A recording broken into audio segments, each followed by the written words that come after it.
Hey everyone, so I haven't done my John Maxwell. Over the weekends I try not to do it, but this morning I did spend some time with this A Leader's Heart, and also reading my Doreen Virtue book, her Morning Reflections. And I think it's important in our world to know where the problems are, and especially when you come into a different culture, when you come into a different setting. So with the agencies, employment agencies I've worked at, it's turned out that a lot of them were involved in corruption, corrupt practices, and even when I had put through my complaints about the harassment, they wouldn't support me. And one of them actually told me that they're not going to place me again, and that they will never place me again on an assignment, and not to mention them on my post. So I was like, okay, that's fine. Because at the end of the day, I think the thing we have to remember is that God sees everything. So I was doing what was right by Canada. I was doing what I was directed to do by the banks, by HSBC, by the managers I reported into. And instead of the agencies supporting me in that, they actually engaged the police and they lodged a complaint against me. So I said to them, you're actually doing yourself a disservice, because you should report what the directors told me to do, and they refused. So I just leave it in God's hands, because I think we need to learn to be content. As long as we know we've done what is right by the countries that have taken us in, where we've chosen to make our homes, I don't think anybody can ask more of us, because what's happening to me is not only happening to me, it's happening to millions of people. And even the police have confirmed that to me. It even happens in the police force itself. So, I just move on. They tell me they can't place me. I say that's fine, because they are at the senior level, just like me. They're not going to be in those senior positions forever. And if the company had any sense, if their board had any sense, they would remove them from those positions, because they would see what I'm saying is for the benefit of the public, it's for my own benefit, and I'm doing what I've been told to do. But they don't see it that way. So sometimes there's nothing you can do when there's injustice. It's the same thing with this red campaign or this one campaign. Instead of Bono telling people that, yes, we know there's corruption, we're sorry, we're going to fix things, we're going to make things right, he's like, oh no, they took the best of the best out. It doesn't work, because it's coming from President Trump. It's coming from law enforcement. It's coming from people who know that there was corruption in the US aid on the one campaign. And instead of President Obama saying, yes, there's a problem, he's standing with Bono. And he's saying, oh no, this is wrong what they're doing. So, people here are suffering. People here can't get jobs. If you give money towards something, you want to know that that money is reaching the people.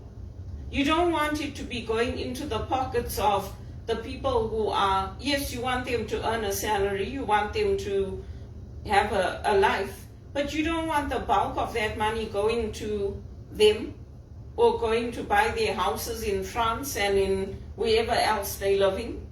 So there's a big problem. There's a big, big problem. And people like me, many of us who are volunteers or who were volunteers, are not going to support him.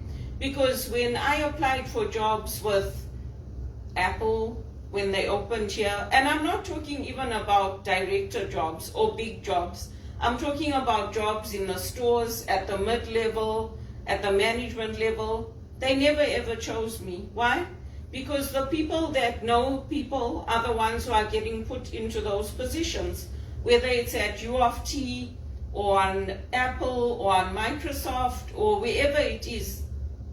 And those of us who have come into the country, who are trying to build our businesses, who are trying to build up our speaking work, who are trying to do good, are not getting the support. Because the corruption is so deep that they just let it happen. You think they don't know that it's happening? They know. So that's all I can say to you, is that sometimes we just have to put our trust in the Lord and know that we are not holy, but through God working through us, we can come to be holy, and we can have that holiness of God in our lives. And so it's important that people who are coming into this country know that, because for me, I didn't have anybody to guide me. So if a director tells me, you need to call the police now from this office and report what's happening, am I going to say, no, I'm not going to do it, you do it? Am I going to do that? Or am I going to do what I've been directed to do? Now that the police have told me you don't do it, you get them to do it, now I can push back. Before that, I didn't know. So it's very hard when you come here, you don't have people to guide you, you don't have anybody there on your side, and you're coming up against a brick wall all the time. And it's the same thing in the church. Even Father Cyril, who came now, when he met me, I introduced myself and I told him I'm a spiritual director. He said, she's very good. So they all know I'm a spiritual director. They all know I've been trying to get work in the church. If I was in South Africa, I would be doing what my friend Anne-Marie Pauline Campbell is doing. I would be going out, giving retreats. I would be with the Jesuits in South Africa. I would be going to Malawi, going to Zimbabwe. I'd be traveling all over. But here, I don't have any support. The Jesuits are not helping me. They know my skills. They know I'm a good spiritual director. They know that I've completed a practicum. They know that I want to work in the church. Are they helping me? No, they're not. They're not doing anything to help me. They're not getting me involved on calls. They're not helping me get involved in directing retreats. They're not helping me get a stipend. They're not helping me to give retreats at St. Bino's. They're not helping me to get into giving retreats in England. They're not helping me at all. And even the priests who came to our parish to visit from India, from other places, they're like, why aren't they helping you? They trained you. I said, I don't know, you'll have to ask them why they're not helping me. So sometimes there's nothing that we can do, because they know my gifts, they know my talents, they know my professionalism, they know how qualified I am, but they're not helping me. So there's nothing I can do about that. There are many priests here that know me. Michael Knox knows me, Gordon Rickson knows me, the priests from the Newman Center know me. There are many, many priests that know me, and they're not getting me involved. So it's not only hard for me, it's hard for the people in South Africa that know me, the people in England that know me, because it doesn't make sense. It doesn't make sense what's happening to my life. But anyway, all I can say is that we put it in God's hands, because everybody wants to do what I'm doing.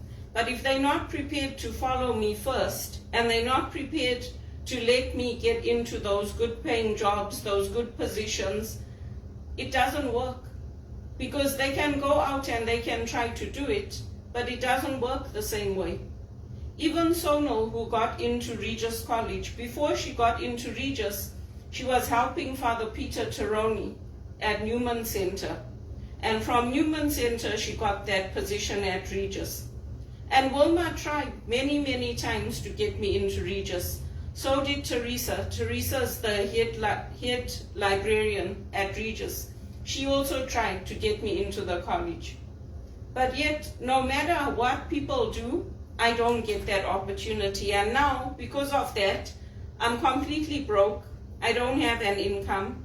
I don't have anything that I can fall back on. I don't have a property of my own. I don't have anything to sell. So it doesn't make sense to me what people are doing to me. including the employment agencies that go and engage the police and put in complaints about me. And when I respond to the police and I tell them, I'm just trying to explain to you what happened, they say, no, this is a new complaint. So I'm like, no, it's not a new complaint. And this is going back to when I worked at HSBC. This is what I'm talking about. So it doesn't make sense to me what people are doing to me. It doesn't. To me, it doesn't make sense. If you have good people on your teams, you have competent people, you have people that know what they're doing, the idea here is, oh, we'll let our good people go because they'll find something easily and we'll keep all the rubbish people. We'll keep all the people that we can still train and develop and invest in. That doesn't make sense to me. To me, you keep the good people. You keep the people that you chose to start with you when your company was a startup. And then you get other people in. But that's not what they do here. The way they do it here is they say, oh, you know what, we know they're good, but if we keep them, instead of paying $7.55 an hour, we have to pay $19 an hour. So I'm going to let this person go. They'll find something else, and then I'll cut my head count, and I'll just bring people in just in time because I just need somebody for this period. That's what they do to us. That's what they do to us, and they're driving us into slavery. They're driving us into slavery. Even all these mining companies, Glencore and all of them, it looks nice from the outside, but when you go to Africa and you see how people get treated, you see how they have to work in the sun, you see those holes that they have to go down. There's no lift, there's no elevator. I don't even know how they come back up. Maybe they throw a rope, because they literally have to slide down those holes and go in there and then go and dig in the quarry. And there's hardly any oxygen going in there. They have to wear those lamps. Sometimes they don't even give them those lamps. I posted a documentary yesterday that I watched on Congo, because when I tell people don't believe me. They're like, aha, come on, it's not like that. I'm like, yes, it is. Yes, it is. They actually, when they have to catch the employment agencies here, they have to actually film them. They have to go into their records without them knowing, because they don't tell the truth. Many employment agencies got caught here. Many. And this is going back a few years. You mean to tell me if they've got offices in the Cayman Isles and in all these places, there's no corruption? Of course there is. And people like me are doing all the work. We're building the relationships. But when we put our flyers out there for John Maxwell, when we contact U of T, when we contact Ryerson, when we contact all these places, we don't even get one opportunity. Not even one. That's how Canada is. And now the unemployment is very high. There are lineups if you go to the job fairs. Long lineups. In Hamilton, there's hardly any job fairs here anymore because the unemployment is so high. Companies are just not hiring. So it's not a good situation. But I'm persevering. I'm continuing to put my trust in the Lord. And I do continue to reach out. I email my former chaplain, Peter Knox, every now and again. I email or I keep in touch with Graham Fusion. I keep in touch with all of them to tell them how bad things are and how awful things are, and that I don't have a living wage, I don't get any jobs, and I don't get any support from the Jesuits here to get into paid employment. So that's why I keep telling them, let me go back to England, because maybe there I can do something. They don't want that also. So because they like having me here and I give them solutions, they're keeping me here, and my life is not getting any better. And it's not fair to me, because Regis College has the contacts in the community, not only here, but globally. The Jesuits are a global organization, so why don't they help me to get into something? If they know that I'm good, and they know that I'm diligent, and they know that Father Larry's also been trying to get me a position in the church, why don't they help? Because at the end of the day, I go out and I take jobs because they're not giving me the opportunities to work with them. That's the reality. It's the reality. Many of the people that, even the employment agencies, many of them come to my church. Even people who work at TT, they come to my church. They tell me, oh, we heard you reading. Oh, we saw you reading. I'm like, yeah, thank you. So why aren't they helping me? If they know that I'm an upstanding citizen of this community, they see me reading in the church, they see all the work I do, they see the good I've done with helping people integrate, why aren't they helping me to get a job? It doesn't make sense to me. Nothing that they do in this country makes sense to me. Nothing. And it's very unfair of them too. Very unfair. So, I don't know how my life is going to end, because this is not something that started now. It started when I left South Africa. I didn't want to leave South Africa, but I couldn't stay because I couldn't renew my visa. And I did well in England. I worked hard there. I worked with the Jesuits there too. So why isn't anybody helping me to get a job, to get into one of the Jesuit colleges or one of the communities where my skills can be used? Why? Anyway, the reflection for today is interesting because it's I'm doing yesterday's and today. So the scripture from yesterday was 1 Samuel 26:9, and it says, "But David said to Abishai, 'Do not destroy him, for who can stretch out his hand against the Lord's anointed and be guiltless?'" And it's basically comparing Saul and David. Before David became a king, he showed respect for the king who preceded him. So leadership operates on the basis of trust. Before David became king, he showed respect for the king who preceded him. Saul failed to practice this law and lost his kingdom. The Bible provides a vivid contrast between the leadership of Saul and David.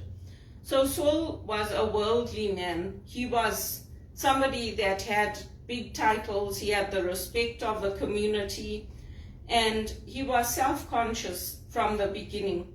He presumed the priestly office. He disobeyed God in small things. He lost integrity by covering his sin, failed to submit to God-given authority, and he was preoccupied with his own fame. David displayed God confidence from the beginning, didn't assume any right or privilege, obeyed God in the little things, maintained integrity by respecting Saul, consistently submitted to authority, and desired to increase God's reputation. So John Maxwell is basically asking us to follow David's example of leadership and asking us how we can follow that in our own lives. And the reflection for today was Luke 5:4 and 10-11.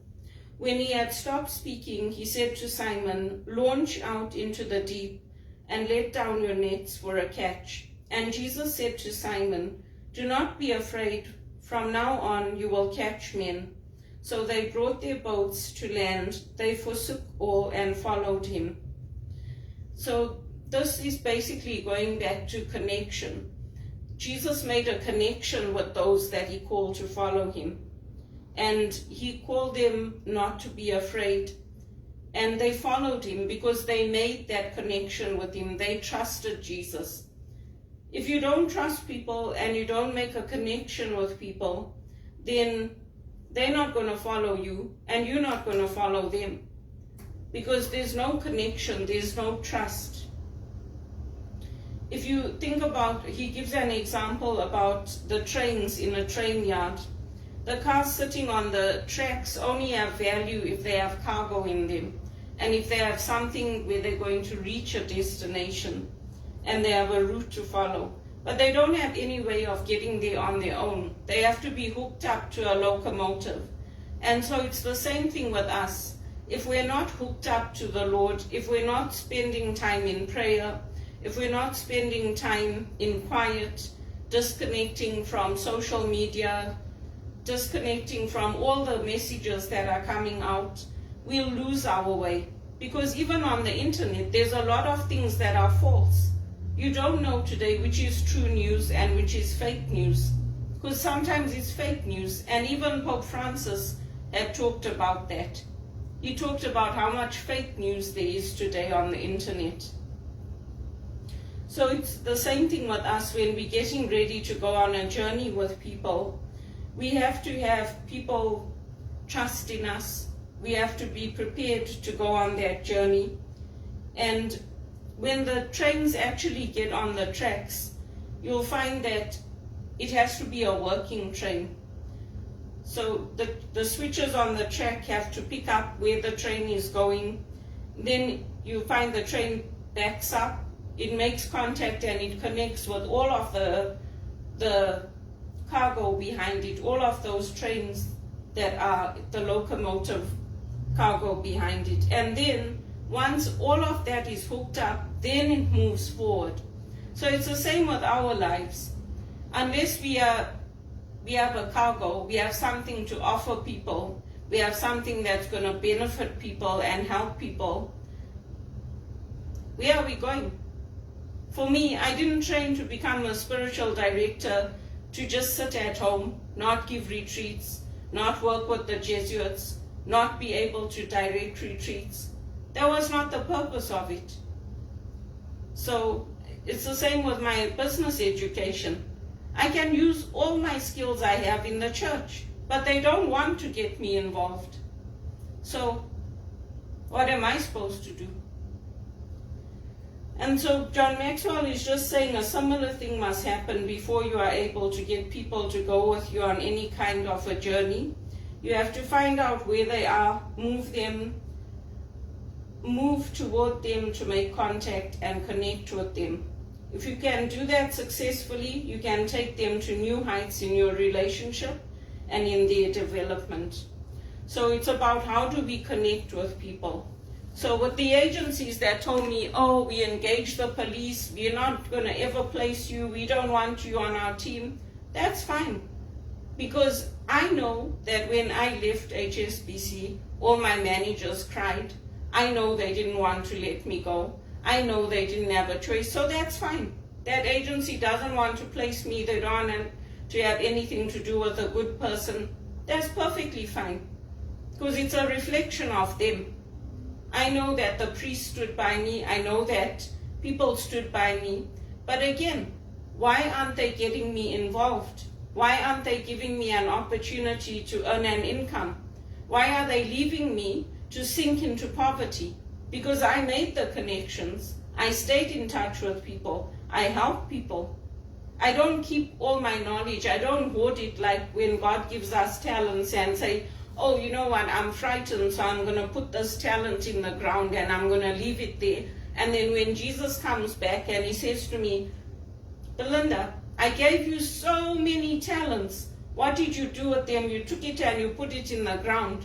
I'm not going to say to Jesus, well, I was frightened. I was frightened to report to the police what I was told to do.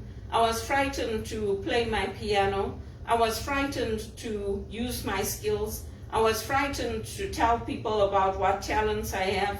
So I took everything and I put it in the ground and I left it there so that when I die or when you come back to me, I can tell you, Lord, I was frightened. And then he'll say to me, you can go to hell. I gave you all this and you took it and you put it in the ground. That's not what I want. Even if I'm afraid, I tell the truth about my faith and about Christ and about what my faith means to me. And if the Jesuits don't want me, they don't want to help me, they don't want me on the team, they can't blame me for going and doing my John Maxwell or looking for other opportunities where I can use it, because they brought me in, they educated me, they gave me all the skills, and then now they don't want to help me. It doesn't make sense. It doesn't make sense. Even Anne-Marie is trying to help me from South Africa. She's trying to see if there's opportunities where she can get me involved and where she can get my plane tickets paid so I can come and help her there. Even that would be good, because this is wasting my life and it's not fair to me.